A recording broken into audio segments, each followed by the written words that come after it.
Uma renúncia tácita, né?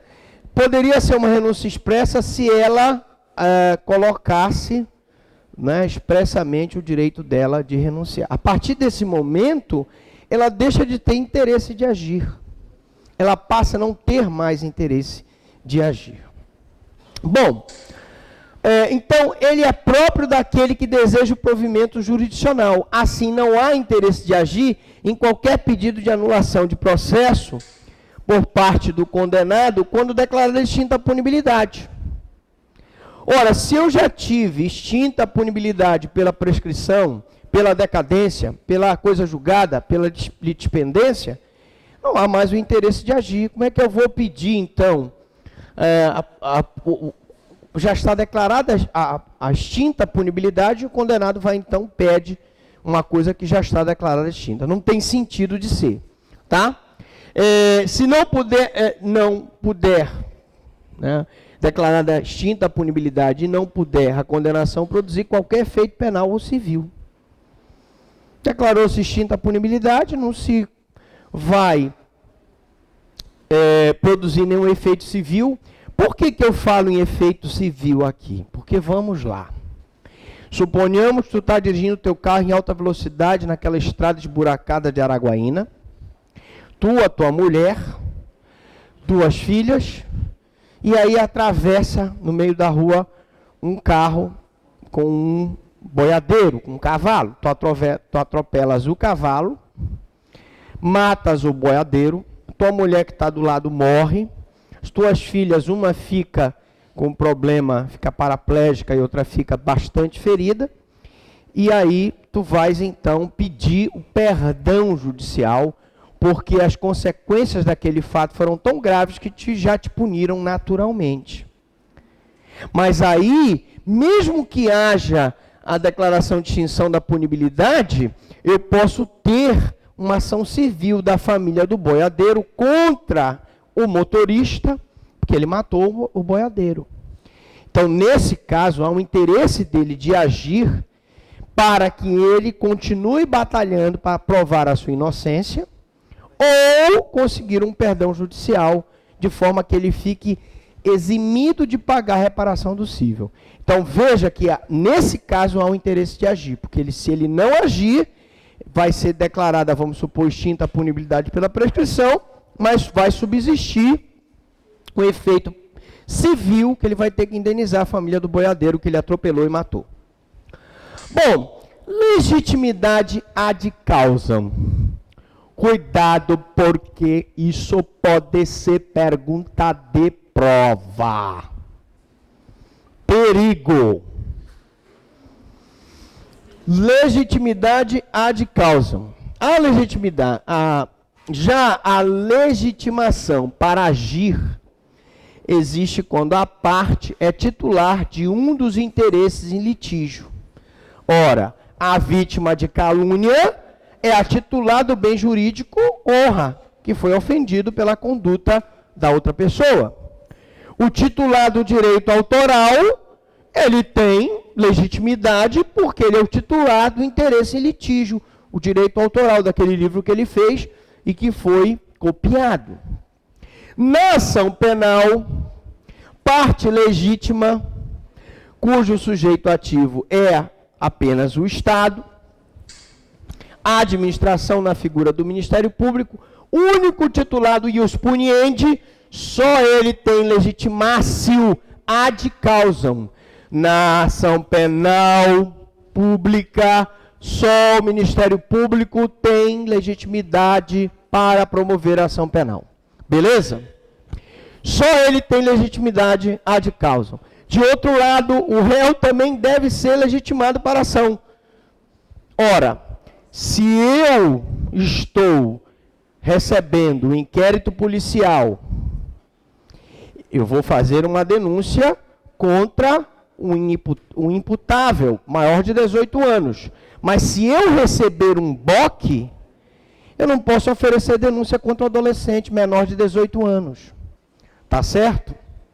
Não ofereço denúncia contra o adolescente, porque o adolescente, ele não tem legitimidade para figurar no folo passivo da relação jurídica processual criminal. Ele deve ser processado no Estatuto da Criança e do Adolescente. Estatuto da Criança e do Adolescente, porque ele não é parte legítima para figurar no polo da relação jurídica processual penal. Entenderam, então, que a legitimidade ad causam, tanto na parte ativa eu tenho o Ministério Público para mover a ação penal, quanto na parte da ação penal privada eu tenho particular para mover a queixa.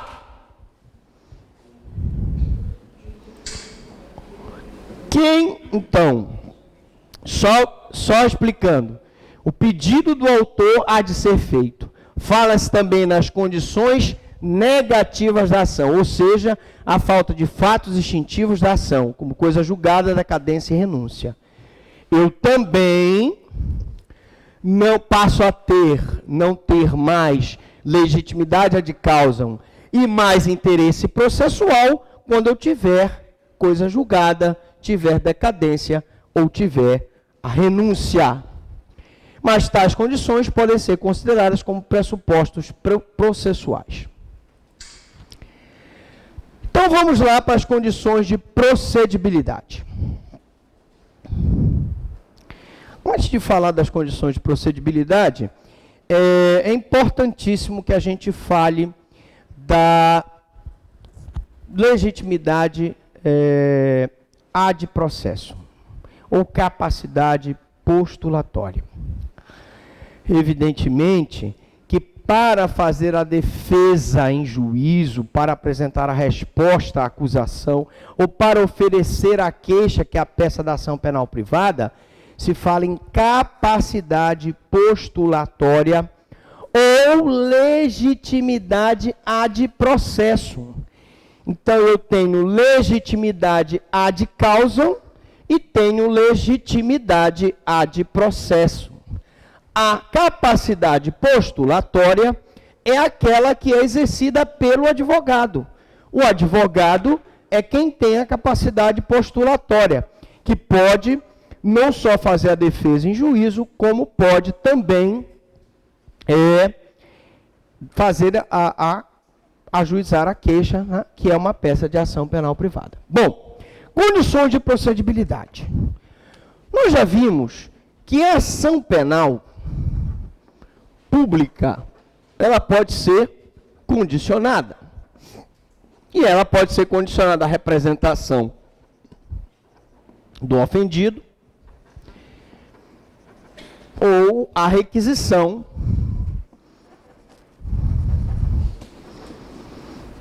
do ministro da Justiça.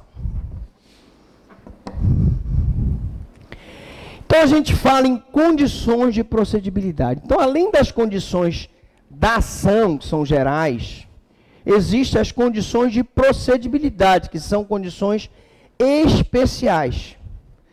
Trata-se daquelas que condicionam o exercício da ação penal. Ou seja, tem caráter processual e se atém somente à admissibilidade da persecução penal. São as condições de procedibilidade. Por exemplo, a entrada do agente no território nacional no caso de crime praticado no exterior. Para que uma pessoa que praticou o crime no exterior seja processado a nível local, ele necessariamente tem que entrar no território nacional. Condição de procedibilidade. A requisição do ministro da Justiça nos crimes contra a honra, previsto no Código Penal do Presidente da República, do chefe do Estado estrangeiro. Então, olha aqui. Requisição do ministro da Justiça. Nos crimes contra a honra do Presidente da República, ou chefe de Estado estrangeiro. É também condição de procedibilidade a entrada do agente no território nacional.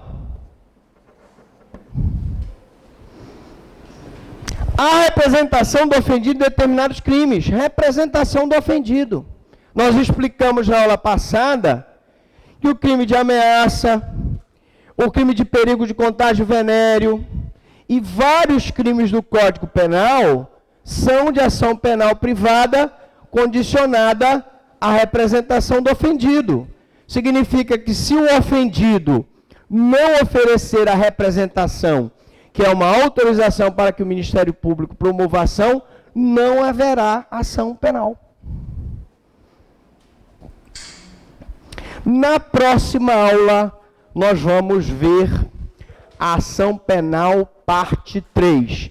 Alguma dúvida, alguma pergunta?